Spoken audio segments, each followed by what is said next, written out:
모녀 관계는 평생에 걸쳐서 계속해서 붙어서 가는 관계인데 아이고 그만 처먹어 이년아 살쪄. 이 나이에 니들 키우고 니들 새끼까지 키우는 엄마 마음 한 번이라도 생각해봤어? 자식이 상전이고 맨수라더니.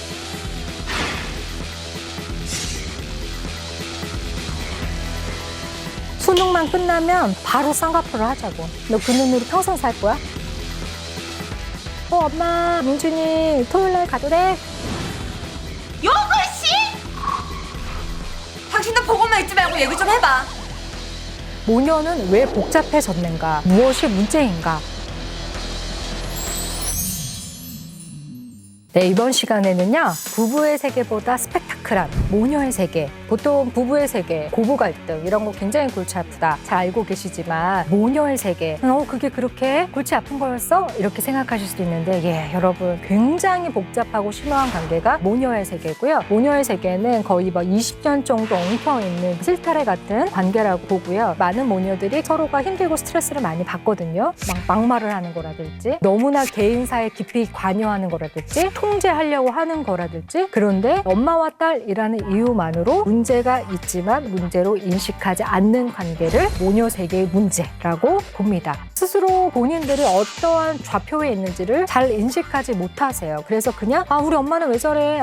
왜 이렇게 힘들어? 서로 이렇게 생각하시지만 실제로 어떤 갈등인지 잘 규정하지 못한 채 힘들어하는 경우들이 많이 있으시죠. 나하고 엄마의 관계는 괜찮을까? 우리의 모녀의 세계는 어디쯤에 와 있나? 한번 생각해 보면 좋겠습니다. 엄마들이 딸을 사랑해가는 방식은 헌신적이죠. 시간이 지날수록 딸들이 또 젖어들기도 하고요. 나이가 먹을수록 훨씬 더 깊어지는 어떤 양상들을 나타나게 되고, 절대로 우리가 볼 때 이렇게 폭력적이거나 나빠 보이지 않기 때문에 훨씬 더 자연스럽게 스미고, 그러나 결국엔 이것이 모두에게 득이 되지 않는 관계들을 볼 수가 있습니다. 엄마하고 딸의 관계는 얼마나 이렇게 잘 밀착되어 있냐면, 엄마들은 딸의 외모 가지고도 편안하게 간섭하시면서 얘기 많이 하시거든요. 딸이 고등학생이다 이러면 이제 밥 먹다 이렇게 얘기하시죠. 수능만 끝나면 바로 쌍꺼풀을 하자고. 나 쌍꺼풀 안 할 건데. 나 내 눈 좋은데. 뭐가 좋아 그게? 너 그 눈으로 평생 살 거야? 왜 싫어? 아파. 수술 무서워. 무섭게 뭐가 무서워? 주사바늘 따끔하고 잠깐 눈 감았다 뜨면 눈이 2배가 돼 있는데. 또 엄마들 옷에 대해서도 얼마나 개입해요. 너는 나랑 다리가 똑같이 생겼는데 너는 왜 자꾸 치마를 입어? 요즘엔 다 자기 입는 대로 입어. 그 사람들이 너야? 엄마 말 들어. 글쎄 나중에 대학 가면 레이저로 종아리를 이렇게 좀 줄여줄 테니까 하여튼 그때까지 절대 치마를 입지 마. 그리고 제 친구 하나는 아침에 일어나기만 하면 엄마가 하는 말이 있대요. 얼굴이 더 커졌어. 못 먹고 잤어. 더 커졌어. 막 이런 거를 어떤 친구가 얘기했어요. 그러면 여러분 그 친구하고 놀 거예요? 안 놀죠. 엄마기 때문에 이런 얘기들 너무 아무렇지 막 하죠. 그 다음에 이제 결혼한 여자들은요, 시어머니가 이거 비밀번호 띡띡띡띡 해서 눌러오는 것도 스트레스지만요, 친정엄마가 띡띡띡띡 눌러오는 거, 이것도 진짜 못 말리는 일이에요. 막 들어와요. 와가지고 갑자기 막 청국장을 막 10리터를 막 냄새가 막 거의 막 원조집이야. 집이 막 퇴근하고 들어오니까 갑자기 막 우리 집이 청국장 50년 막 이런 집이 돼 있어요. 막 이불 다 널어놨는데 막 안방문 옷장 다 열고 엄마가 막 청국장을 막 우리 집을 막 이렇게 만들어놨어요. 엄마 뭐해? 야, 내가 오늘 아침 프로를 봤는데 청국장만한 게 없단다 여자한테.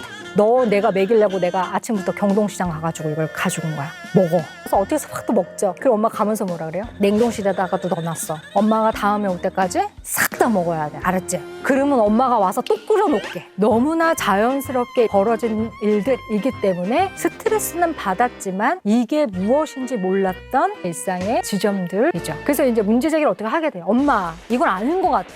아무리 내가 엄마 딸이라도 이건 진짜 엄마 좀 심한 것 같아. 아주 보기에 겨워가지고 아주 그냥. 야, 내가 아니면 누가 너한테 이런 얘기하냐. 나니까 너한테 약이 되는 얘기를 엄마가 하는데 아주 그냥. 결국에 간섭과 애정의 그 모호한 경계 지점이 모녀 사이에서의 스트레스의 부분이라고 볼 수 있어요. 건강한 관계의 기본적인 것들은 경계선을 잘 지키는 게 굉장히 중요하거든요. 그런데 엄마들이 어떻게 딸에 대해서 개념을 탑재하게 되냐면 딸은 타인이 아닌 거예요. 나의 분신이에요. 스스로 그렇게 인식하는지조차 못 느끼면서 제2의 나인 것처럼 정서적으로 붙어있는 샴쌍둥이처럼 딸을 대하고 심리적으로 끌어당기게 돼 있어요. 그리고 이러한 것들은 노골적으로 드러난다기보다 우리 일상에서 아주 자연스럽게 많이 드러나게 돼 있어요. 엄마, 아빠, 딸, 아들 4인 가족이 만둣국을 막 끓여 먹기로 했는데 막상 딱 만두를 여니까 만두가 모자라. 그럼 보통 엄마들이 뭐라고 얘기하면 야, 일단 오빠랑 아빠 끓여주고 너랑 나는 이따 먹자. 딸을 자기 쪽으로 끌어들이죠. 근데 엄마들이 딸을 이렇게 나랑 생각이 같을 것이다. 나와 뜻을 같이 할 것이다. 태초부터 느끼게 되는 어떤 당연함들은 딸과 자기는 여자라는 공통분모가 있다라는 것에서 생각을 출발하게 됩니다. 그래서 엄마들은 의식무의식적으로 이런 생각들을 하게 돼요. 나는 너를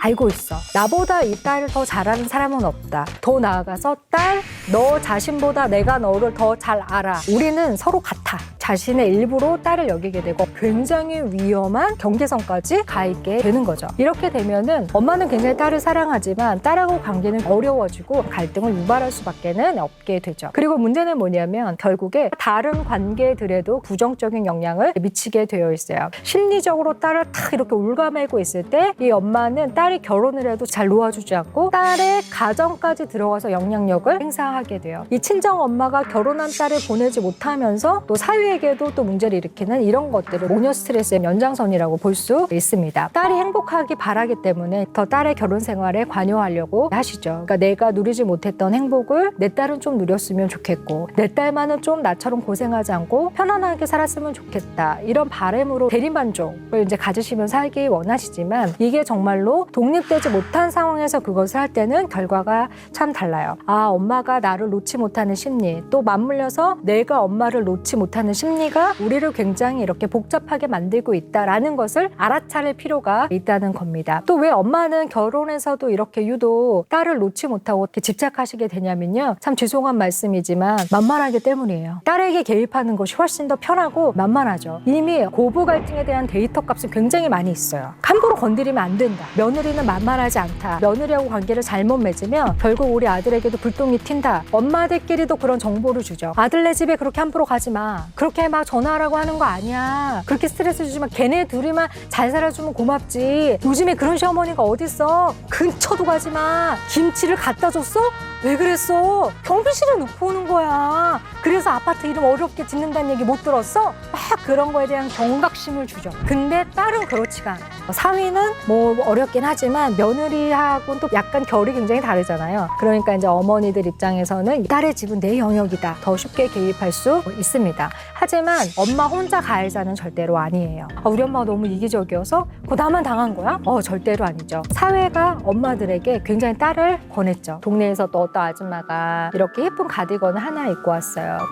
너무 예쁘다 색깔. 이거 어디서 샀어? 그럼 옆에 있는 사람이 꼭 내가 대답하기도 전화해주잖아요. 딸이 보냈대. 꼭 거기서 이런 얘기 나오죠. 이러니까 딸이 있어야 돼. 아들들은 이런 거 하나 고를 줄을 모르잖아. 아들 다 소용없어. 다 남의 남자야. 늙잖아. 딸 없는 여자가 제일 불쌍하다. 여성 개인의 삶을 위해선 딸이 필요하다. 사회가 여성에게 그 딸의 필요성을 굉장히 많이 강조해요. 가끔씩 친구와 같은 느낌이 들 만큼 서로를 잘 공감해주고 이런 거는 좋죠. 있을 수 있어요. 하지만 엄마가 엄마로서의 자리, 딸이 딸로서의 자리를 비틀었을 때 안 좋은 그 중간지대를 일컬을 때 가장 아름다운 용어로 그거를 친구 같은 딸이라고 표현할 수 있어요. 딸은 자식이고 친구 같이 느껴질 때가 종종 있지만 친구 같은 딸 아니라는 거를 기억해 주시면 좋겠어요.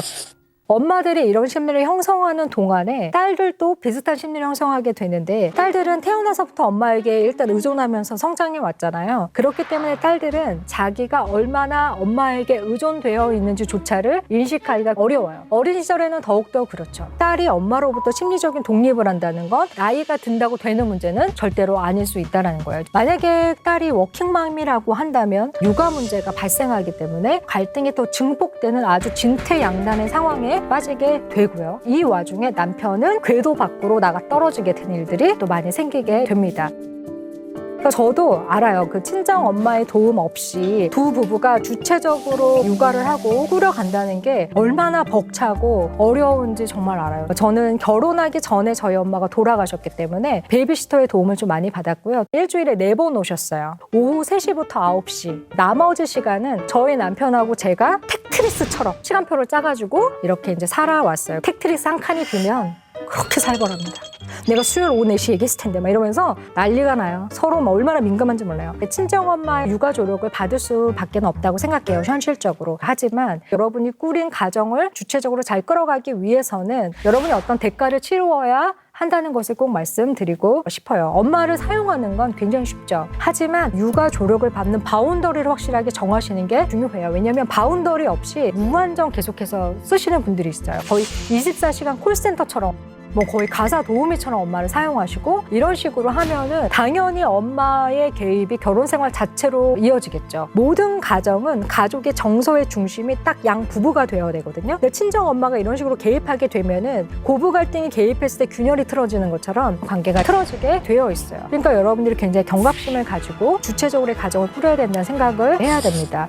친정 엄마 세대는요, 희생하면서 가족을 잘 건사하는 게 당연한 어떤 의무라고 생각했어요. 그렇기 때문에 엄마들이 딸을 결혼하고 나서도 자신의 삶과 딸의 가정을 분리시키지 못하고 계속해서 자신을 희생의 포지션으로 두는 경우가 많이 있죠. 이것들이 결국에는 모녀 스트레스를 유발하고 관계에 굉장히 득이 되지 않는 것들을 볼 수 있습니다. 엄마의 삶을 생각해 보세요.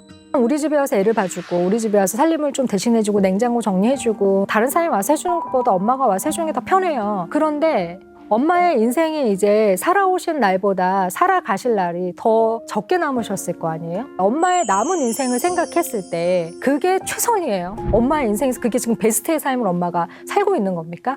그 질문 앞에서는 우리가 그렇다라고 대답할 수는 없을 거라고 생각해요. 그래서 이 지점에서는 딸들이 엄마를 소비하는 것을 멈추셔야 돼요. 엄마를 소비하는 건 뭘까요? 엄마를 쓰는 거예요. 내 인생을 유지하기 위해서. 엄마의 시간, 엄마의 체력, 엄마의 도가니, 엄마의 정서, 엄마의 인생에 남은 시간을 내가 쓰는 거죠. 도움을 받는 차원은 현실적으로 전 필요하다고 생각해요. 근데 도움을 받는 차원을 넘어서 엄마를 그렇게 무자비하게 소비하는 거는 전혀 다른 이야기라고 생각해요. 그러면 엄마의 경계선을 어떻게 지키고 이기적으로 굴지 않을 수 있는가 생각해 볼 때, 일단 육아 부탁도 정중하게 하셔야죠. 이 세상에 다 이런 게 어딨어요. 또 정중하게 그리고 거리감 있게 하셔야죠. 엄마, 내가 오늘 제가 8시까지 꼭 갈게요. 이러면 꼭 시간을 지켜주세요.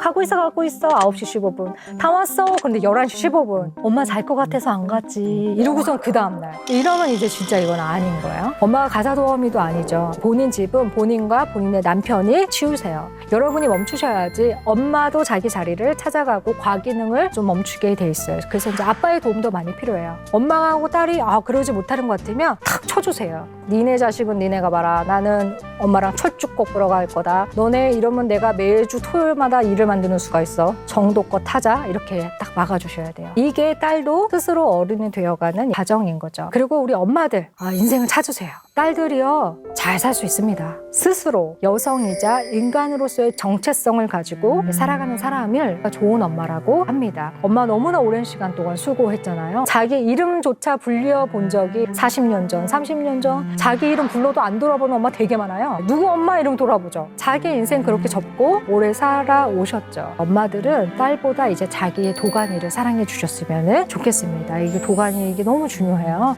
그 다음에 또 딸에게 이렇게 얘기하죠.